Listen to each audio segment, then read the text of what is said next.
So, show of hands. Who in here is a mother? Grandmother?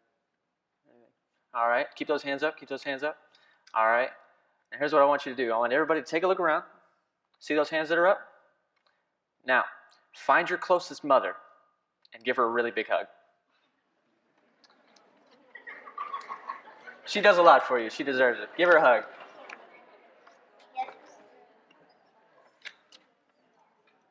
All right, everybody feeling loved? Good, good, good. All right. So, everybody hear the description that was just said right here in verses 26 through 31. Sorry about that. That description right there. I want to read it to you again.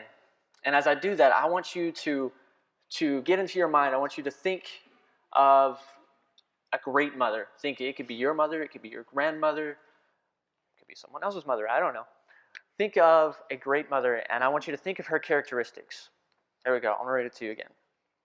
She speaks with wisdom, and faithful instruction is on her tongue. She watches over the affairs of her household and does not eat the bread of idleness. Her children arise and call her blessed. Her husband also, and he praises her. Many women do noble things, but you surpass them all. Charm is deceptive, and beauty is fleeting. But a woman who fears the Lord is to be praised. Give her the reward she has earned, and let her works bring her praise at the city gate. Now, the person that you had in your mind, the mother that you had in your mind, were those her characteristics? Is that who she was? I know for the one that I pictured, definitely, absolutely, all the way. I bet yours was too. The person that I thought of was absolutely my mom. I love my mom to death. But she is something else. Whew. She's out of her mind. As you can tell from what she brought up, I pushed another button. As you can tell from what she brought up, she's a little out of her mind. She is about 4 foot nothing, and she is hard-headed as all get out. We can't stand to be in the same room for more than 5 minutes. I don't mean that because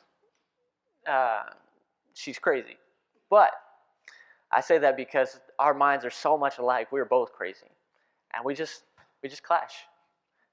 But that's all right, because I love her. I love her dearly. I know that she loves me. When I think of my mom, and I think of this verse specifically, I think of everything that she's done for me. Everything she's done for me and everything that she's done for others. My mom is a wonderful woman, and she is the woman in chapters 31 here, in verses 26 through 31. She has an enormous heart for others and for helping people. My parents were foster parents in the foster home for children in Stephenville, Texas. There's a little thank you poster from them actually outside the doors right here in the foyer area. That divider wall, there's actually a poster there. Thought that was really cool. Y'all support that foster home. I grew up there. About half my life was spent there. So I got to see my parents in different aspects of their life, working alongside all these kids. And they did it in the best way they knew how. They helped out kids that nobody else wanted to take the time to look at and thought they had no hope. That's me, by the way. In case y'all wondered, I went through a rebellious phase. But they took these kids and they molded their minds, molded their hearts, their spirits, and shaped them. And Proverbs 22 in verse 6, if you flip over there, it talks about if you start your kids up in the way that they should, or you start your kid up in the way that he should go, and when he's old, he will not turn from it. That's the best way they knew how to do it. A great life in the world is with a great foundation, and that is in Christ. And they knew that, and that's where they started. And so they helped these kids, and I could watch them, I could see them, the love and the care that was poured out into each one of these kids. And while I was there, I quickly learned a few things at this foster home. When you live in a house full of boys, mischief happens. Mischief just pops out of nowhere. My rebellious phase. I learned this pretty quick. My mom has better skills than CSI. She knew what you had done. She knew who your accomplice was. And she knew where you were hiding the evidence. And you were bound to be caught. And you were going to be upset. You weren't getting away with nothing. But she actually taught me some important things, really important things, like baseball. This is the baseball field out there. My mom taught me a lot of things. She taught me how to be faithful. She taught me how to be loving. She taught me how to give. Give until it hurts, and then give a little bit more. Actually, give a lot more. Our mothers, they sacrifice so much every single day. They sacrifice for us, for our kids, for their kids. They care and comfort for their kids even when it's not easy for them. Those times when they're just having a really bad day, they open up their arms and they tell their kids, come on, bring it on. I want to help you. I want to take care of you. I want to show you that love. They will give anything to love and protect their children from harm, from the time that they are born till forever. They never stop. A mom's love and faithfulness for her kids never ends. To them, their children, their child will always be their child. Every time I come up to my mom, she's like, how's my baby doing? It happens every time.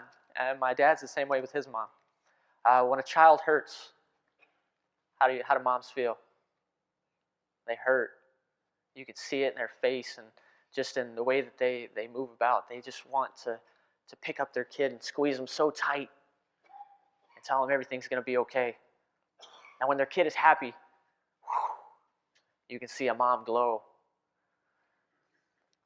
When a mom is happy, she is tenfold happy, whatever that kid is. Have you ever thought about Lamentations, chapter 3 and verse 23? Chapter 3, verse 22 through 23. There we go. You know the song, The Steadfast Love of the Lord? Steadfast love of the Lord never ceases. His mercies never come to an end. And that song? That's where it comes from. It's from Lamentations right there. And our mothers, they demonstrate that beautifully. Their steadfast love. There's a book, Love You Forever. You know that book? It's a story about a mom and her boy. And from the time he is small, she picks him up. She rocks him back and forth, back and forth, back and forth.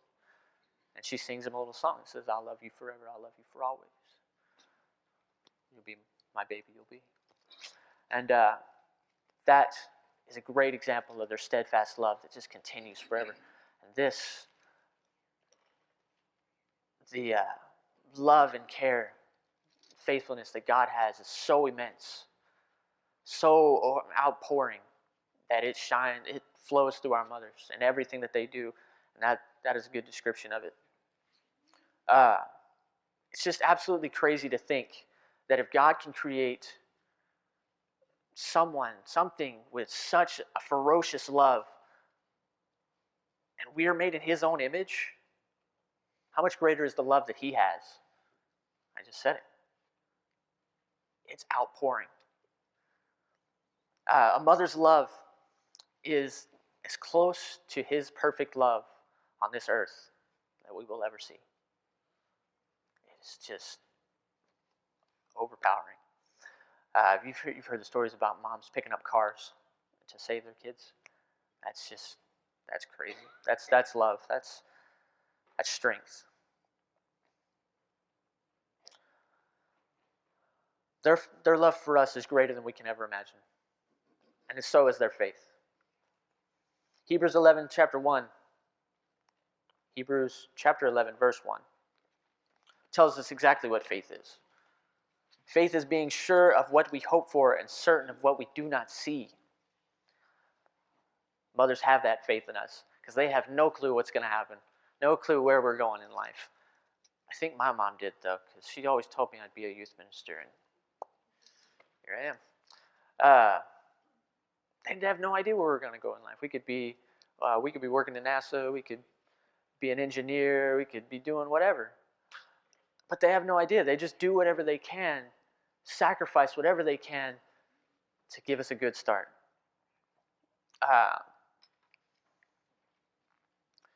If you flip over to Romans chapter 5 and verse 8, I'll get it right. This is my dad's favorite verse.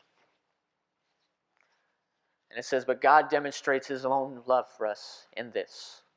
While we were still sinners, Christ died for us." There's also another verse just like this, and we learn it as a child. John 3:16. What does John 3:16 say? Go ahead and say it.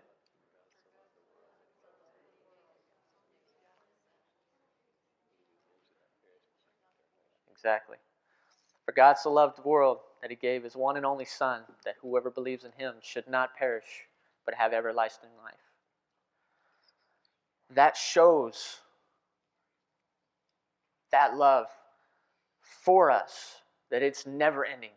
He came to this world, became a man, and died in our stead so that we might be with him always. John 15 and verse 13 says something. Where'd it go? 15 verse 13.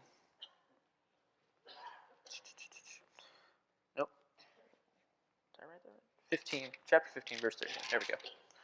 Looking at the wrong one. Verse 13. "Greater love has no one than this, that a man lay down his life for his friends." Jesus did that for us.